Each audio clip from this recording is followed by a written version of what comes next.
Қайырлы күн, каналға қош келдіңіздер. Бүгін сіздермен керемет тақырып өтетін боламыз. Ол бізде present simple tense, жай осы шақ немесе ауыспалы осы шақ деп айтылады.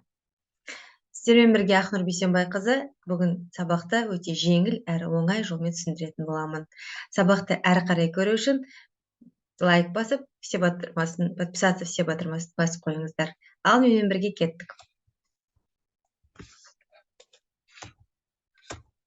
Present simple tense қараңыздар. Жалпы қазақ тілінің өзінде шақ бар, иә?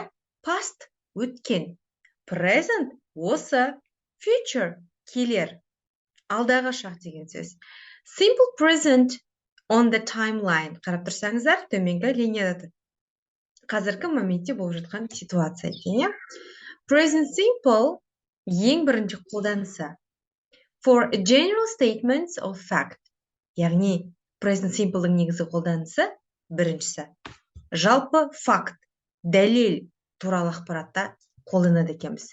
Мысалы, most animals kill only for food. Көптеген жануарлар тағам үшін, тамақ үшін аулайды деген мағынада, иә? Next. The world is round. Әлем қандай? Әлем домалақ. Факт па? Факт. Next. The sun rises in the east. Күн қайдан шығады? Күн шығыстан шығады. The sun rises in the east. Күн шығыстан шығады. Факт па? Факт. Бұл present simple'дің бірінші қолданысы. Ал кеттік, екінші қолданысы. The second usage. To express habitual and everyday activities. Күнделікті іс-әрекет пен әдетті айту үшін қолданамыз. Мысалы, I study for 2 hours every day. Мен күнде 2 сағат бойы оқимын. 2 сағат бойы дайындаламын. Күнделікті әдетім деген секілді, иә? Солай ғой. Next. He always eats a sandwich for lunch. Ол күнде, то есть ол әдетте немесе әрдайым, иә? Always всегда ғой. Ол әрдайым түскі асқа сэндвич жейді. Әдет па? Әдет. Күнделікті ме? Күнделікті. Next. My father does exercise every morning. Яғни бұл жерде сурет қателесіп қойған. Менің әкем күнделікті таңертең жаттығу жасайды. Немесе қыз, иә, мысалы, my sister does exercise every morning. Менің сіңілім күнделікті жаттығу жасайды деген секілді. Көрдіңіздер ғой? Қайталап айтамын, present simple. 2 қолданысы бар. Біріншісі факт, екіншісі іс-әрекет күнделікті, немесе әдет. Осы жағдайда қолданады екенбіз. Now the rules. Ережеге назар аударамыз. Құрылымына назар аударады екенбіз. Forms of the simple present. Positive statements, positive sentence form, болымды сөйлемнің структурасына, дұрыс құрылымына назар аударайық. Subject, сөйлемде қалай орын тартып қоямыз. Көп балалар осыдан қателеседі. Сөздердің сөйлемдегі орын тәртібін сақтамайды. Оны аударған кезде түсініксіз болады. Мысалы, бірінші сөйлемде subject бастауыш тұрады. Екінші етістік тұрады. Ал үшінші object толықтау. Ал төртінші time expression тұрады. Ал мысалы, қараңыздар. I, ол бізде не болып тұр? Subject бастауыш. Келесі eat, жеймін. Не болып тұр? Verb. I, subject, eat, verb. Нені жейсің? Breakfast, таңғы асты. Нені? Толықтауыш. Кімді, нені деген сұраққа жауап береді. I eat breakfast. Қашан? Every morning. Значит, I eat breakfast every morning. Мен күнде таңертең таңғы асты жеймін. Балалар, сөйлемде сөздердің орын тартыбы өте маңызды түсіну үшін. Сондықтан ағылшын тілінде бірінші не тұрады екен? Subject бастауыш. Екінші verb етістік. Үшінші толықтауыш object. Төртінші time expressions. Ал келесі мысал. Alban drinks milk every day. Who? Alban subject. не істейді? Ішеді, drinks, verb. Object, нені ішеді? Alban drinks what? Milk, тоқтауыш. Қашан ішеді? Every day, күнделікті ішеді дейді. Осы реттілікті сақтаймыз.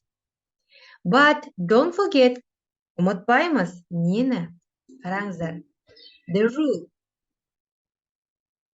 For the third person singular and s follows the verb. Балар, етістікке үшінші жақта. Яғни үшінші жақ деген не ол? Ол, he, she, it. Жағына етістікке s жалғау жалғанады. He білеміз де, ұлға айтамыз on. She, қызға айтамыз ана, орысшалап айтқанда. It, жансыз затқа немесе жануарға ол. Ано немесе он деп айтамыз, то же самое. Деп айтылады екен. Осындай жағдайда етістікке біз s жалғауын жалғаймыз. Мысалы, he walks to the school every morning. Ол мектепке күнде таңертең барады. Неге walks қазір ғана айттық? Өйткені бастауыш he, she немесе it болатын болса, етістікке s жалғауы жалғанады. She sleeps every night. Ол күнде түнде ұйықтайды. Не жалғадық? S. На самом деле, негізгі етістік sleep болса, біз оған етістік жалғадық. Sleeps. Next. Albana speaks Chinese. Albana Қытай тілін не қылады? Сөйлейді. Қытай тілінде сөйлейді. Дейді. Speaks, яғни speak-қа біз s жалғауын жалғадық. Ал енді сөздердің дұрыс оқылуына және дұрыс жазылуына мән берейік мына жерде. We usually add only. Яғни біз көп жағдайда s жалғаймыз. Мысалы, rub, rubs, write, writes, smile, smiles. Яғни he, she, it-тің етістігіне. Ал егер етістік аяқталатын болса, және I әрпінің алдында дауыссыз дыбыс болатын болса, онда y әрпіміз I әрпіне айналады да, оған es жалғау жалғанады. Мысалы, study, studies. Қараңыздар, неге өзгерді? Өйткені, қайталап айтамын, y-дың алдында дауыссыз дыбыс тұр. Сол кезде қана өзгереді екен y I-ға. Мысалы, study, studies, cry, cries деген секілді. Ал енді егер вдруг етістік vowel, end of verb, vowel plus y дауысты дыбыс тұратын болса, y-дың алдында, мысалы, онда ештеңе өзгермейді, тек s жалғауын жалғай саласыз. Қайталап айтам, he, she, it-тің етістіктері қалай өзгеріп жатыр? Соған біз мән беріп жатырмыз. Pay, pays, buy, buys. Ал егер ш, ч, s, екі s, x әріптеріне аяқталатын болса, онда біз оған es жалғауын жалғаймыз. Мысалы, push, pushes, teach, teaches, kiss, kisses, fix, fixes деген секілді. Ал кеттік онда, осындай ережелері ұмытпайық, балалар. Енді жалғасы соңғысы, үшінші жақтың етістігіне опять-таки have, go, do болатын болса, үшінші жақтың етістігіне келетін болса, бұлар бұрыс етістіктер болып табылады. Бұрыс етістіктер деп айтылады. Сондықтан,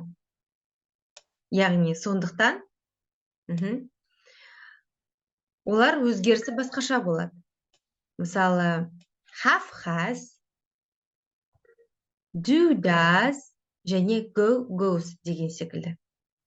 Ұмытпаймыз ғой? He, she, it-та has болады. Does, goes деген секілді. Ал енді now examples. Енді мысалға назар аударайық.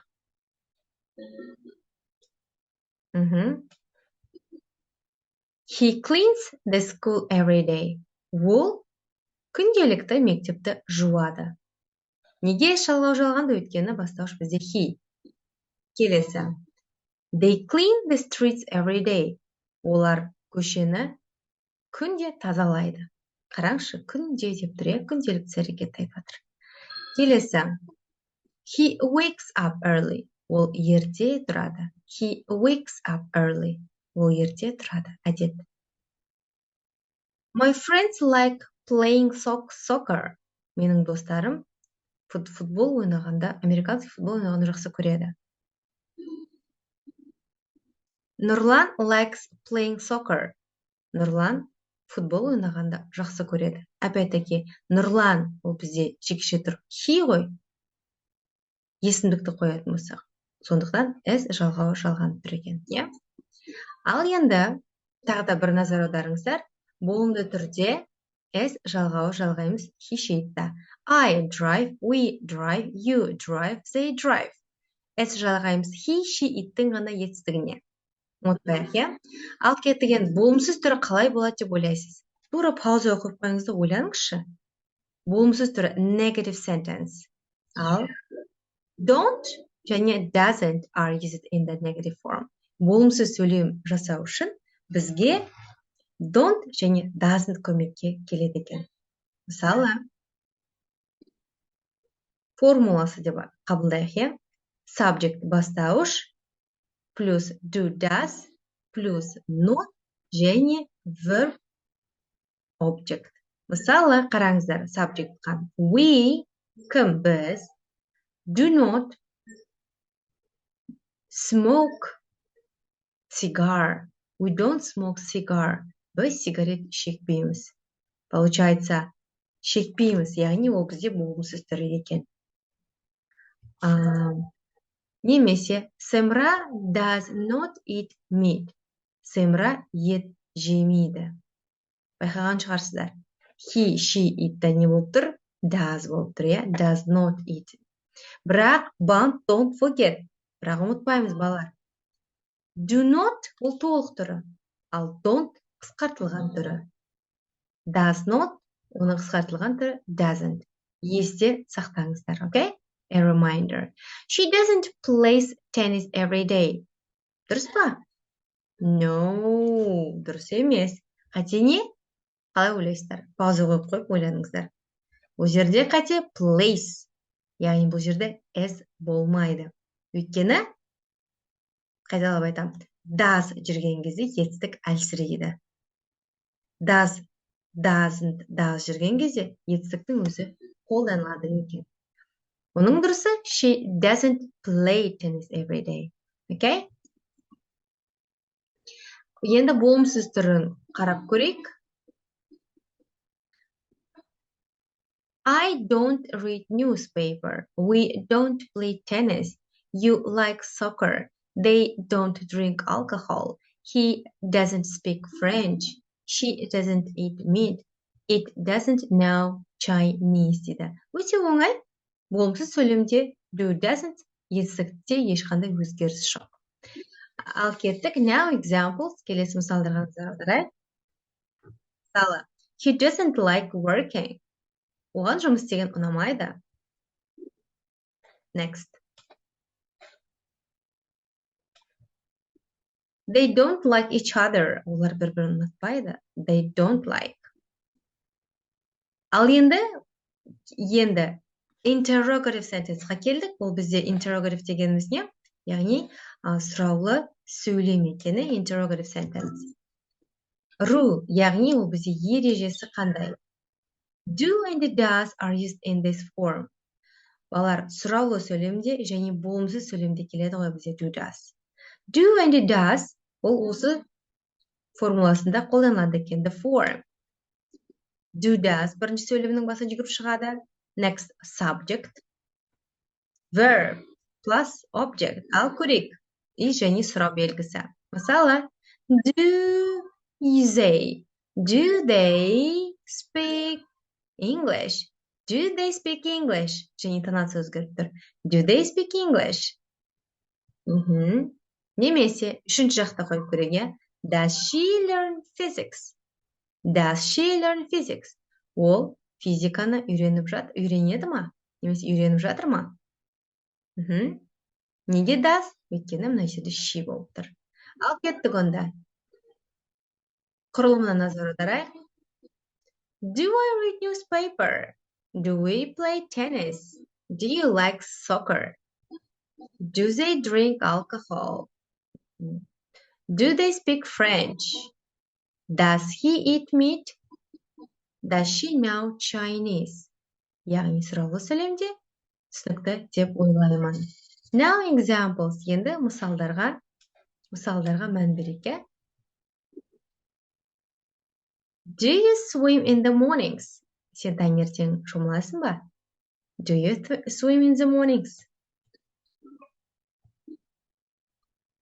Does he drink alcohol? Ол алкоголь ішіп алған ба деді. Yeah? Does he drink alcohol? Next. Жалпы сіздерге сабақ түсінікті болды деп ойлаймын. Осымен сабақты тамамдаймыз. Жалпы біз бүгін сіздермен бірге present simple tense, жай осы шақ немесе ауыспалы осы шақты өттік, иә? Егер сіздерге сабақ ұнаса, пайдалы болса, комментарий бөліміне жазып кетіңіздер. Маған ол бір мотивация болатын еді, иә? Алдағы уақытқа сабақ салуға деген. Каналдан ажырамаңыздар.